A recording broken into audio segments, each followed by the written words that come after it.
días a todas, a todos. Un enorme gusto de estar aquí retomando nuestro contacto, nuestras reflexiones periódicas alrededor de la problemática de la medicina general y nuestra siempre difícil construcción, pero entusiasta. Y nos parece particularmente auspiciosa la posibilidad de tener una mesa, no, siempre dice una mesa de lujo es la que le toca a uno, ¿no? Así que, pero realmente creo que tiene una posibilidad esta mesa de hacernos pensar, digamos, fundamentalmente sobre dos elementos que me parece que son sustanciales, que ustedes espero disfruten, digamos, a lo largo de este rato que vamos a tener y que transcurre de aquí hasta el mediodía. Básicamente el primero es que está instalado fundamentalmente en el juego determinantes de determinación de la salud, digamos que, como ustedes saben, es un campo de fuerza, un campo de tensiones que tenemos desde hace muchos años, prácticamente desde el surgimiento de la medicina social en América Latina, y aún el surgimiento de la medicina social en América Latina tiene como característica el haber recuperado el concepto de medicina social de las luchas de la Europa continental, digamos, a mitad del siglo XIX. Cuando uno se reporta a ese y trata de reconstruir ese momento histórico, puede pensar de qué manera un patólogo, digamos, un patólogo político liberal, digamos, no un político marxista, un político liberal, digamos, de mitad del siglo XIX, como Rudolf Virchow, digamos, pudo en ese momento preparar a su sociedad para prevenirla de lo que ya estaba ocurriendo, digamos, en Gran Bretaña, que era todo el proceso de la revolución industrial, pero fundamentalmente el costo social de la revolución industrial, que todavía no llegaba, pero ya amenazaba entrar a la recién reunificada o en reunificación Alemania. De tal manera que, podríamos decir así, la medicina social y el concepto de determinación y de determinante ya estaba circulando en un momento donde el capitalismo parecía que era una opción, no como ahora que parece que tan natural como la atmósfera o como Windows, digamos, donde cuesta imaginar que no esté ahí, ¿verdad? Como decía Boaventura Santos, también cuesta imaginar que se quede ahí para siempre, digamos, desde esa la parte optimista, digamos, de la reflexión. Durante muchos años, hablar de determinación pasó a ser casi sinónimo, digamos, de una categoría de lectura marxista, digamos, como una adaptación de la determinación social de la vida, es decir, la forma como la sociedad de alguna manera va moldeando, digamos, nuestra vida y la vida de los sujetos y la vida de las personas. Pero nosotros tuvimos una construcción adaptada, adecuada específicamente al caso de la salud y cuando la medicina social avanza sobre el constructo proceso salud-enfermedad y más aún cuando lo extiende al concepto de proceso, salud, enfermedad, atención, cuidado, digamos, generando, digamos, una mirada que nos explica fuertemente, digamos, que este proceso no tiene autonomía relativa, pero al mismo tiempo, digamos, está penetrado, está atravesado, no solamente contextualmente por lo que podríamos llamar determinantes, sino que esos determinantes atraviesan la práctica. Es decir, y cuando digo atraviesan la práctica, a propósito digo atraviesan el consultorio, es decir, no hay nada no social, o no hay nada de social afuera y de no social adentro en la práctica profesional de salud. Durante los últimos años, el concepto de determinación fue en cierta manera absorbido, podríamos decir, para tomar un signo de época, canibalizado por la Organización Mundial de la Salud, a partir de cierta alianza que se produce entre el socialismo británico y el socialismo chileno, digamos, dando origen, digamos, en esta especie de socialismo ayornado, digamos, a un concepto más domesticado de determinación social de la salud, que en muchos casos pudo ser incluso absorbido hasta por la las organizaciones de cooperación técnica internacional y hasta incluso por la Agencia de Ayuda Internacional de los Estados Unidos, el USAID, generando incluso que las siglas, ustedes leen algo en inglés, digamos, le va a aparecer SDOH, digamos, es Social Determinant of Health, es algo, digamos, que hoy, igual que antes Primary Health Care, digamos, está en toda publicación científica bien nacida, digamos, de los Estados Unidos, ya aparece esta frase incluida, digamos, como parte del menú de las cosas políticamente correctas, ¿no? Es decir, algo bastante llamativo, digamos, de qué manera fue girando, digamos, y en su momento nos tocó, digamos, en la conducción de Alames hacer una referencia, entre otras cosas porque el comité que trabajó determinantes sociales de la salud de la OMS generó, entre otros productos, además de este documento edulcorado que salió un poco para satisfacer a todas las audiencias, generó una base de datos muy importante, quizás una de las bases de datos más extensas que se ha generado alrededor de determinantes sociales de la salud, solamente que no encontraron ningún texto en español. Es decir, nunca encontraron un texto en español que hablaran, digamos, luego de que la medicina social latinoamericana, digamos, tuviera más de 25 años de producción, y como respuesta digamos, se generó, literalmente hablando, un libro que, digamos, tiene, además del valor intrínseco, tiene un valor físico, de masa física, concretamente por lo que pesa, que es, digamos, 25 años de medicina social latinoamericana, para recordarle a la OMS, digamos, que América Latina también existe. La mesa de hoy tiene un condimento adicional desde mi punto de vista tan importante como la aproximación, digamos, desde las ciencias sociales o desde las humanidades, o vaya a saber uno cuál es la frontera entre ambas cosas, digamos. Pero básicamente porque tenemos dos panelistas que van a pararse de alguna forma, no solamente como analistas del sector salud, sino además aportándole una mirada diacrónica, es decir, fundamentalmente una mirada histórica. Ustedes saben que nuestro sector es un sector fuertemente positivista, digamos, uno de los rasgos del positivismo en nuestro sector es justamente un pensamiento ahistórico, es un pensamiento según el cual todo el tiempo estamos en un eterno presente, digamos. No venimos de ningún lado ni vamos a ningún lado, sino que estamos siempre en ese eterno presente que son las listas de espera de los consultorios, digamos, de pacientes exactamente iguales que todo el tiempo se repiten, digamos. Entonces, apelar a la historia, digamos, es un poco, digamos, a veces hasta uno puede sentir que es algo ilustrativo, que es algo contextual, o que es algo de cultura general, pero verdaderamente, como señalaba el Mundo Grande, digamos, una vez que uno pone un vector de tiempo, digamos, quien analiza la historia analiza el futuro. Es decir, las preguntas, digamos, empezar a develar, digamos, de dónde venimos, la genealogía de los constructos que trabajamos cotidianamente, la forma como la situación llegó a ser la que es, exactamente dónde estamos parados, nos ayuda también a explicar el devenir, es decir, hacia dónde podríamos empujar, digamos, este sector y todas las importantísimas deudas que cada uno de nosotros sabe que los sistemas de salud tienen con respecto al derecho a la salud de la población.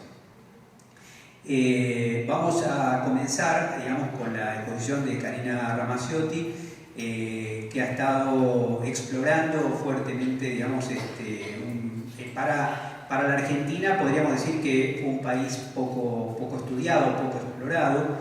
Hay un puñadito muy pequeño, digamos, de historiadoras que se han acercado al mundo de la construcción, digamos, que tenemos en la Argentina y cómo se ha ido generando, digamos, este sistema de salud en nuestro país.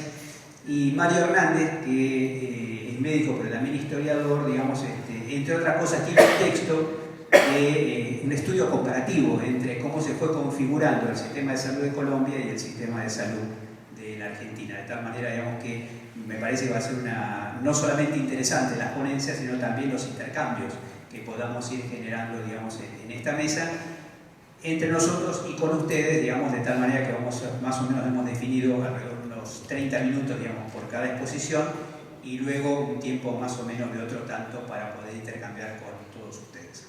Así que le pasamos a Karina. Buenos días.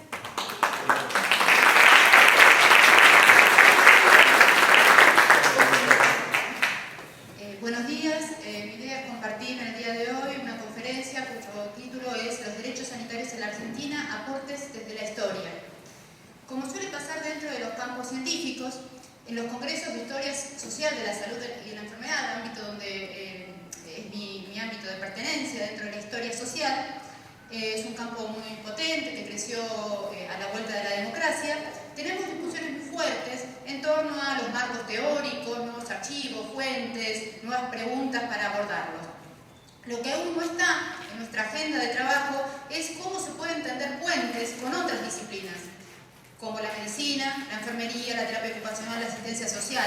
Pareciera ser que cada disciplina cuenta su propio relato y es reacia a poder tender puentes interdisciplinarios, ¿no? La ponencia de las chicas antes marcaba, ¿no?, la potencia que tiene la interdisciplina como trabajo en sí. Por tal motivo agradezco profundamente la invitación de Adrián Alacino y espero que este sea un primer intercambio interdisciplinario, que otros que seguramente vendrán y que sin lugar a dudas abonarán al rescate de lo social que nuestras disciplinas portan. A veces parece sentido común rescatar que nuestras disciplinas son sociales, pero en la medicina particularmente ese costado se lo olvida, no en este ámbito claramente, pero sí en otros. Bueno, ahora bien, me gustaría iniciar esta charla con una pregunta. ¿Historia para qué? En un mundo rodeado de pragmatismo, regido por la inmediatez y donde lo científico pretende estar ligado a las expectativas de las iniciativas privadas rentables, esta pregunta de tan larga data como la historia cobra relevancia y sentido. Seguramente podremos estar horas tratando de encontrar respuestas, pero quisiera en esta oportunidad retomar la opinión del historiador británico Edward Hart, quien dijo que la función del historiador, en este caso historiadora, no es ni amar el pasado ni emanciparse de él, sino dominarlo y comprenderlo. Esta sería, según él, la clave para la comprensión del presente. Esta reflexión me sirve como disparador para pensar sobre cómo la historia puede brindar estimulantes preguntas y sugerentes respuestas para comprender la temática que aquí nos convoca: el derecho a la salud en Argentina y América Latina, una mirada desde la determinación social. En función de esta inquietud de cómo la historia se transforma en un acicate para comprender el presente, me interesa compartir con ustedes algunas ideas sobre el proceso de construcción histórica de la adquisición de derechos sanitarios en la Argentina. Habitualmente, a la hora de buscar antecedentes históricos para comprender la ampliación de los derechos sociales y la constitución de los sistemas nacionales de salud, se remiten a dos sucesos internacionales. Por un lado, el clima de época de la Segunda Guerra Mundial, la constitución de los estados de bienestar y la consecuente mayor intervención social del Estado. Otro tópico común, ¿no?, y reiterado es la constitución de la Organización Mundial de la Salud en 1948 y su declaración en torno a la responsabilidad que le cabe a los gobiernos de organizar la salud de sus pueblos. Más reticentes son las explicaciones que buscan alguna relación con los procesos desarrollados en otros países de América Latina.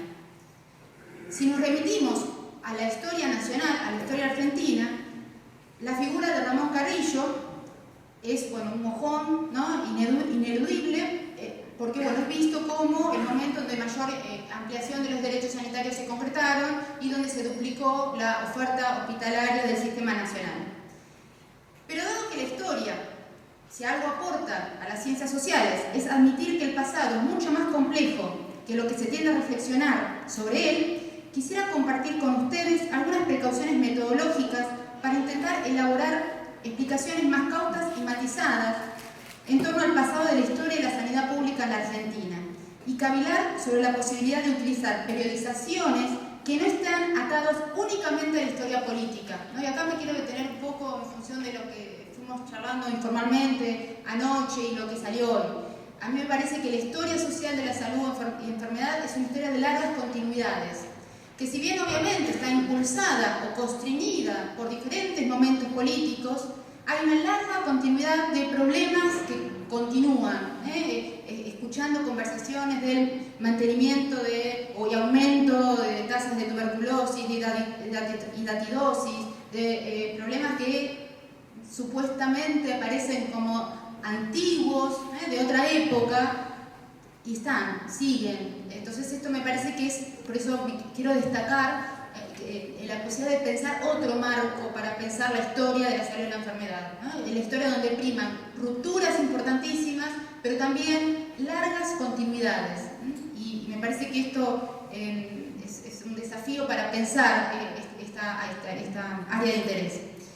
En función de lo que hemos trabajado en nuestro último libro, La salud pública y la enfermería en la Argentina, es un libro que está dirigido especialmente a la enseñanza de la historia para las futuras enfermeras de la Universidad Nacional de Quilmes, pero tiene un interés también de llegar a otros públicos.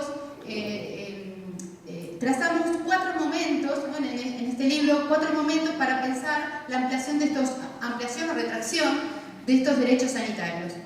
Uno, el higienismo, el sanitarismo, el comunitarismo y el neoliberalismo. Es probable que yo no pueda avanzar en estos 4 momentos, intuyo que solamente me va a alcanzar para retomar algunos tópicos de los 2 primeros. ¿Y por qué sirven estos, por lo menos, empezar a discutir con ustedes estos 2 primeros? Primero, para tratar de pensar que la salud pública no nace con Ramón Carrillo. Tiene antecedentes importantes que a veces son invisibilizados, son olvidados, que sin lugar a duda son interpelados y puestos en la práctica durante el periodo del peronismo clásico. Pero me parece, quiero compartir con ustedes la importancia de lo que fue la conformación del sistema sanitario desde fines del siglo XIX, porque me parece que también es importante rescatar en cuanto a figuras, en cuanto a marco legislativo, leyes, y a veces se pierden, ¿no? En este importante trabajo de rescate histórico de personas olvidadas dentro de nuestro sistema sanitario. También hay que tratar de lentamente de que otros personajes y otros periodos y otros procesos aparezcan. Bueno, este primer periodo, llamado higienista como un momento organizador, lo ponemos en 1980, aproximadamente en 1940, ¿no? En la historia normalmente tenemos largas discusiones en torno a qué es el momento para poner un punto final o un marco a un periodo, discusiones aguerridas y bueno, especialmente en los ámbitos académicos o en el mismo CONICET, ¿no? Bueno, ¿por qué se justifica el marco? Bueno, esto puede ser muy discutido, pero bueno, me gustaría quedarme en este momento y bueno, explicar por qué.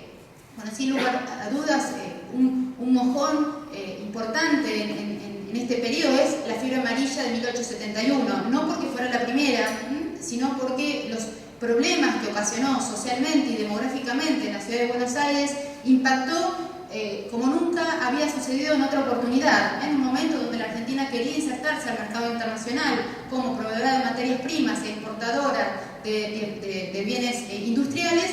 Esto pone a prueba todo el sistema económico, social y también cultural de la época. Una de las, quizás que ustedes seguramente lo habrán visto varias veces, es este cuadro, este óleo de Juan Manuel de Blanes, un suceso de la fiebre amarilla que ha inmortalizado este fenómeno en la sociedad, que es muy común en los centros hospitalarios, que circula muchísimo en diferentes espacios. Que fue un cuadro que tuvo un éxito inmediato, la gente hacía colas para ir a verlo en su exposición, un pintor que en esa época no era, tenía muchas críticas, estaba en los márgenes del sistema cultural de la época. Este cuadro lo lleva a la fama porque inmortaliza lo que es visto para ese momento como un drama social. No sé si lo tienen presente en este momento ese cuadro. Bueno, esta enfermedad reduce la tercera parte de la población porteña y modifica el trazado urbano, trae cambios en lo que son los rituales vinculados a la muerte,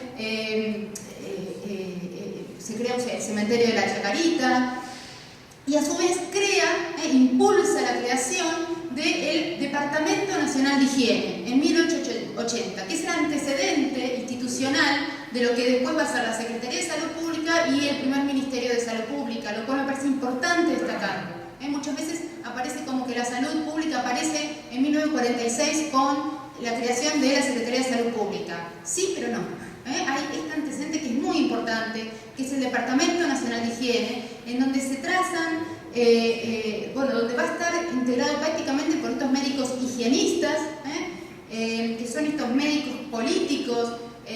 Yo siempre digo, ¿no?, que agradezco a los higienistas que se hayan interesado tanto por la sociedad, porque no han dado a los historiadores muchos motivos para leerlos, porque si uno lee hoy muchos de los trabajos de los médicos, yo personalmente entiendo muy poco.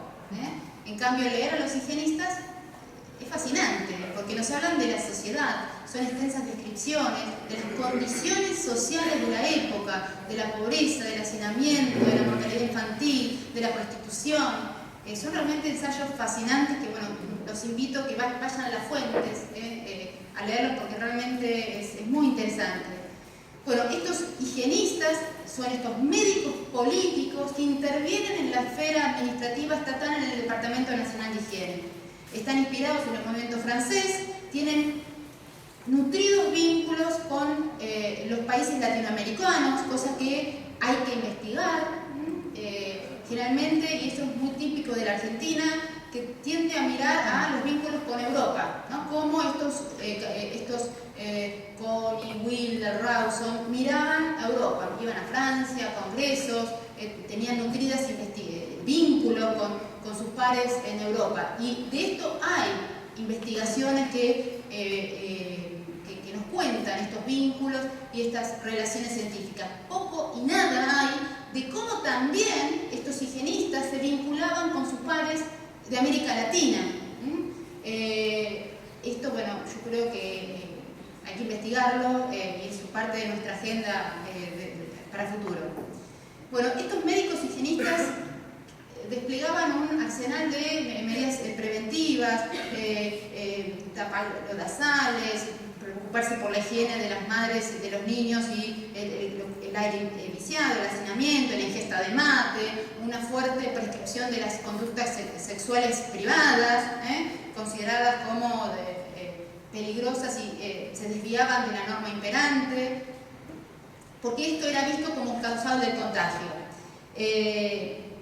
La higiene fue entendida como un conjunto de prácticas destinadas a evitar la expansión de la epidemia por medio de un vasto programa sanitario de amplio alcance que incluía aspectos de la salud humana, física, mental y social. Pero el centro de preocupación eran las grandes ciudades. Ahí estaba el foco de interés de estos higienistas. Y quiero rápidamente mencionar su importante papel en el armado de políticas sociales y especialmente políticas sanitarias. Todos estos médicos armaron el diseño normativo, a veces puesto en ley y a veces ni siquiera puesto en ley, quedaron como ideas que marcaron todo el siglo XX. Bueno, hay un conjunto de enfermedades, la ley de enfermedades infectocontagiosas, la de maternidad e infancia, la ley, la caja de maternidad, la ley de la silla, que era para que las mujeres trabajasen sentadas y evitar supuestamente problemas sanitarios que les traía trabajar paradas. Bueno, una cantidad enorme de leyes inspiradas por estos médicos sociales, estos médicos políticos que estaban al interior del Estado. Una de ellas, y es solamente a modo de ejemplo, sobre esto podríamos estar hablando todo el día, pero sé que no les va a interesar, es que me quiero destacarla particularmente porque me parece que es una de las que dura todo el siglo XX. Y hay otra vez la larga continuidad en este tipo de cuestiones, que es la Ley de Accidentes de Trabajo y Enfermedades Profesionales de 1915. ¿Sí? Esta ley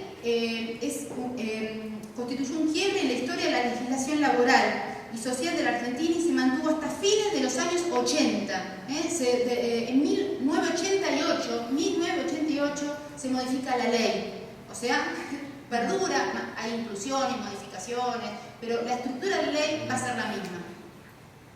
¿Qué es lo que cambia en 1915 con esta ley? Lo que va a pasar, lo que existía antes del 15 es la culpa patronal. ¿Qué quiere decir esto? Que estaba amparada en el Código Civil, que es que los trabajadores, para demostrar la culpa del patrón, ¿sí?, tenían que demostrarla, tenían que ir a los juzgados y demostrar que el patrón tenía las condiciones laborales no aptas para ese trabajo y por eso se habían accidentado. Bueno, obviamente en 1915 eran muy pocas las personas que podían recurrir a un juzgado civil, tribunal civil, porque no existían los tribunales laborales todavía, para hacer cumplir y demostrar la culpa del patrón.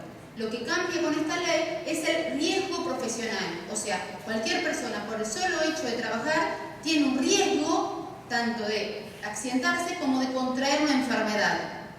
Entonces no hay que demostrar que el patrón es culpable. Se hace una tabla de indemnizaciones y cada parte del cuerpo tiene un precio. La parte derecha obviamente es más cara que la parte izquierda. Los trabajos femeninos tienen un valor menor que los trabajos masculinos. Y con esta tabla, hay un médico cordobés que habla que dice que es la tabla del carnicero, porque cada parte del cuerpo tiene un precio. Es un cambio muy importante en cuanto a la indemnización, la cura, la reparación y la prevención.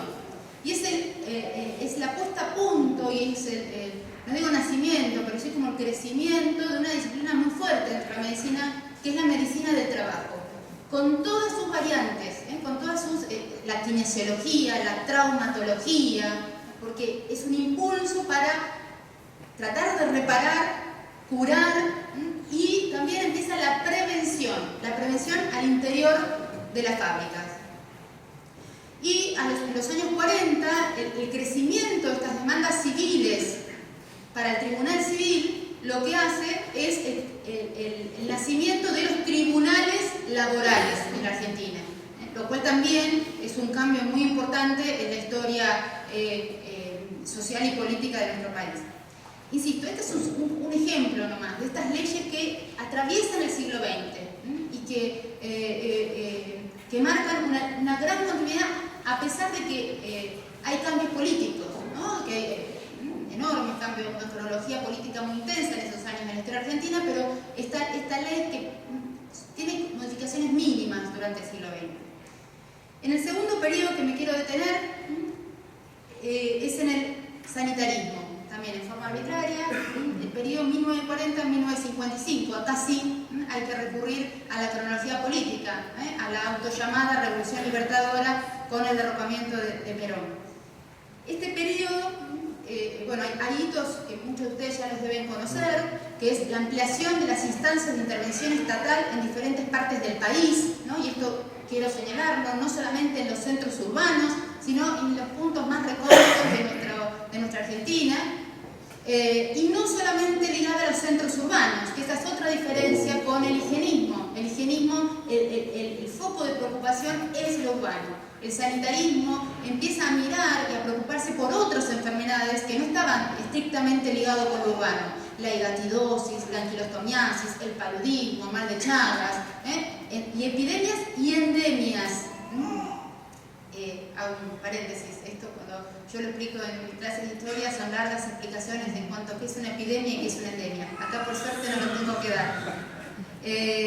Bueno, otro hito importante de este segundo periodo es la creación y la expansión de la estructura sanitaria que llevó a una duplicación de la capacidad instalada. Se duplica la cantidad hospitalaria instalada. Nunca en la historia argentina, en ningún periodo de la historia, se duplicó la cantidad de camas disponibles. Cuando uno se pone a pensar esto, puede entender por qué este periodo obviamente se destaca sobre el resto de los periodos.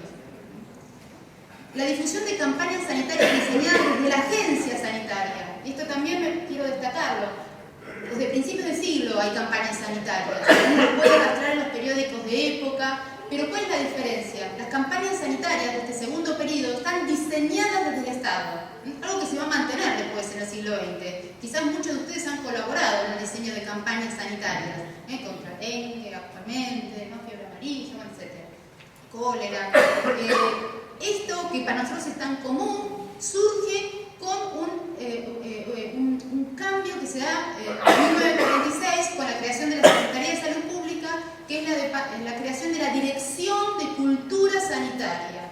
Esto pasa a ser órbita e interés del Estado y no incluye solamente médicos, lo cual también es interesante. Estas primeras agencias estatales incluían periodistas y a fotógrafos. Y es la fotografía que se incluye como un mecanismo para la construcción de precisamente afiches. Es muy común ver los afiches del peronismo con inclusión de fotografías para dar una ilusión de realidad, ¿no? de efecto de inmediatez, de realidad.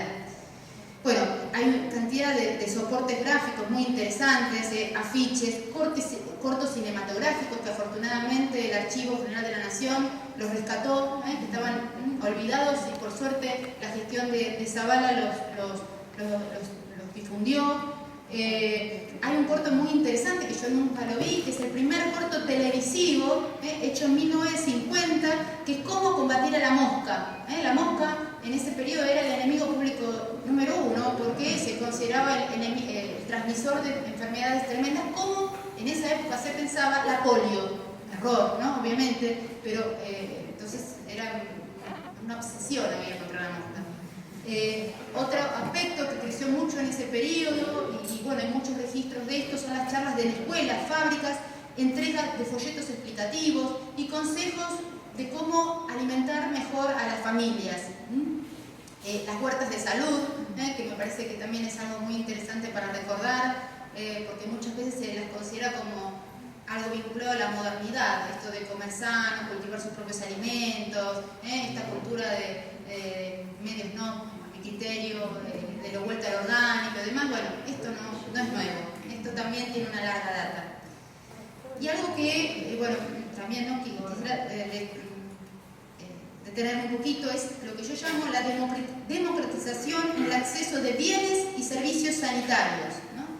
Y acá también quiero hacer un paréntesis. Yo cuando estaba haciendo mi investigación de doctorado, siempre me quedaba muy pensando, yo internamente decía, tenían una obsesión por los anteojos y por las dentaduras. No había foto que uno viera de la época en donde viera a un funcionario estatal o la Fundación Eva Perón, que ahora después voy a hablar un poquito sobre ella, entregando anteojos y prótesis dentarias, ¿no? Y esto me sonaba, ¿qué explicación? ¿Cómo uno puede entender esto? Bueno, claramente esto tiene que ver con una democratización de estos accesos fundamentales para la vida de las personas.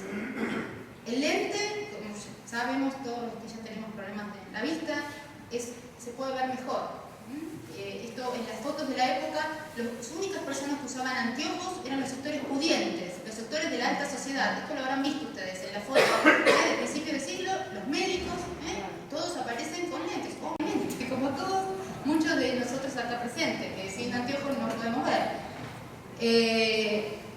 Pero no así los sectores humildes, que no se los veía con anteojos. Bueno, lo que hace la gestión pública durante estos años es el acceso a poder ver. Y otro aspecto muy importante es la dentadura, la entrega de dentaduras postizas. Esto permite comer mejor, nutrirse bien y sonreír.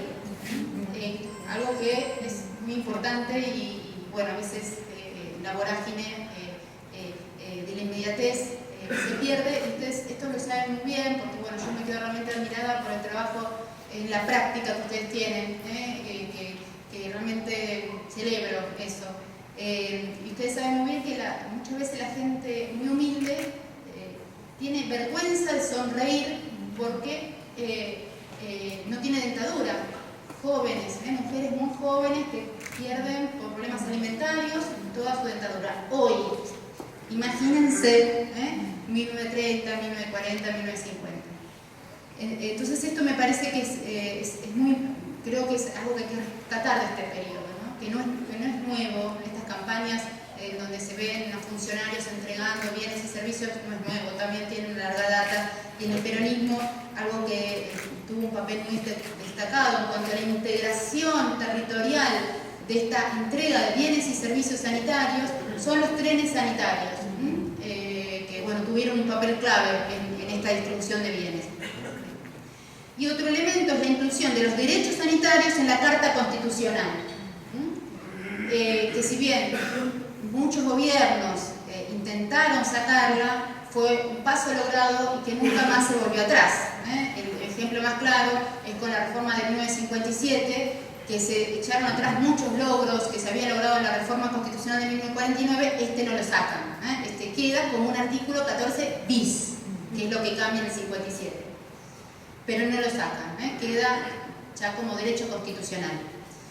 Bueno, sin lugar a dudas, la creación de esta Secretaría de Salud Pública en 1946, luego transformada en primer Ministerio de Salud Pública en 1949, bajo la dirección de Ramón Carrillo, es un tópico a ser destacado en este proceso de ampliación de ciudadanía social y sanitaria. No obstante, queremos poner el foco en esta conferencia en la visibilización de un conjunto de actores que han sido borrados de la historia de salud pública.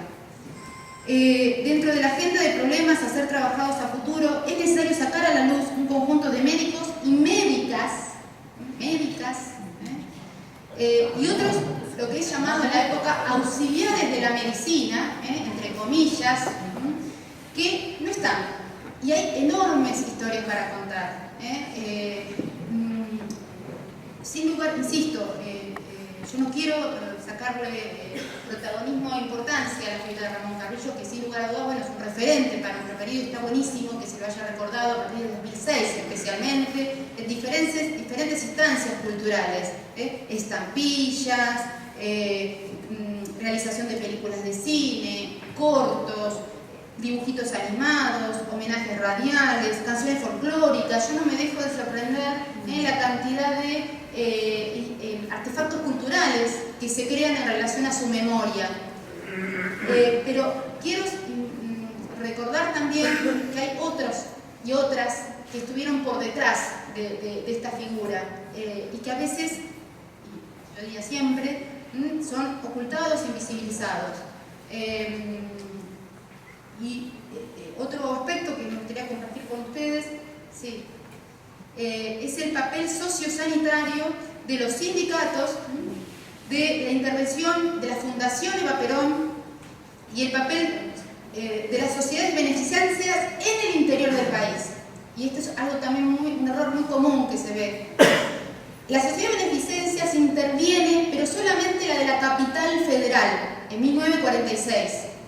Todas las demás sociedades de beneficencia en el interior del país van a seguir funcionando y van a tener un enorme papel durante el peronismo para mitigar las demandas sanitarias y sociales de las personas. Este punto, bueno, también, ¿no? Hay que estudiarlo. Por suerte hay una cantidad enorme de jóvenes historiadores, producto de la ampliación del sistema científico argentino, mediado por las becas CONICET, que están investigando esto y que, bueno, obviamente yo celebro y espero que esto continúe. Porque nos va a dar un panorama mucho más complejo de lo que fue la sanidad pública durante el peronismo. Todas estas instancias, las sociedades de beneficencia, los sindicatos, la Fundación Eva Perón en su intervención sociosanitaria, no fueron armónicas, estuvieron llenos de conflictos, de roces, de superposiciones, de partidas presupuestarias que dejaban de ir a un lado e iban para otro. Esto siempre trae conflicto y muchas veces en los relatos heroicos estos conflictos se diluyen y quedan desdibujados, ¿no? Bueno, mi interés es destacarlos para complejizar los relatos históricos. Y un solo ejemplo de esta ya voy cerrando, de esta superposición, es una gran contradicción que, si yo no estoy errada, me parece que es el único país de América Latina que sucedió, que es en el momento que la Secretaría de Salud Pública se convierte en primer Ministerio de Salud en 1949, ustedes saben que esto es una cocarda para cualquier agencia sanitaria o del Estado en general. Pasar de Secretaría a Ministerio siempre es una jerarquización. En el momento que la Secretaría de Salud Pública se convierte en la Argentina en primer Ministerio de Salud Pública, se reducen las partidas presupuestarias. Esto no está en ningún proceso latinoamericano, por lo menos, de lo que yo pude explorar. Esa partida presupuestaria que iba derivada a la Secretaría de Salud Pública pasa a ser parte del presupuesto de la Fundación Eva Perón, que es la que va a ser la encargada de la construcción de hospitales a partir de 1950. A partir de 1950, el Ministerio de Salud Pública pasa a tener un rol casi simbólico. Lo único que mantiene van a ser las campañas sanitarias, pero no hace más hospitales. La duplicación de la capacidad instalada se hicieron durante los 3 primeros años, durante la etapa de la Secretaría, no durante el Ministerio. Durante el periodo del Ministerio se quería un solo hospital, que es el Hospital Nacional de Odontología. Pero en contrapartida, la que crece en cuanto a capacidad hospitalaria instalada va a ser la Fundación Eva Perón, que va a crear policlínicos en diferentes partes del país. Este es un ejemplo nomás para marcar esto, ¿no? Los conflictos, los roces, las instituciones. Y ya cerrando, factor comunitarismo, que quedará para otra charla. Y el neoliberalismo, bueno, por acá seguramente, así que no me... La agenda de trabajo futuro termina. Me parece que espero a futuro que podamos entre todos reconstruir la visibilización de otros actores profesionales y explorar sobre otras trayectorias que no estén asociadas a los tradicionales precursores. Revisar el rol de los llamados auxiliares de salud y su papel en la historia de la salud pública. Rastrear las demandas, las resistencias y los conflictos que protagonizaron las personas para lograr el acceso en la adquisición de los derechos, ¿no? Lo que hoy llamamos los beneficiarios.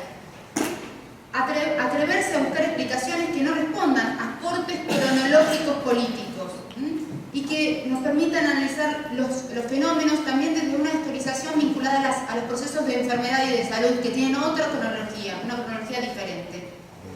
Espero que estas posibles rutas para estudiar la historia de la salud y la enfermedad nos permitan, parafraseando las ideas del historiador francés Lucien Freire, darle un sentido a la historia en la medida de buscar y dar valor en el pasado a los hechos, los acontecimientos, las tendencias que preparan el tiempo presente y que permitan comprenderlo y que ayuden a vivirlo.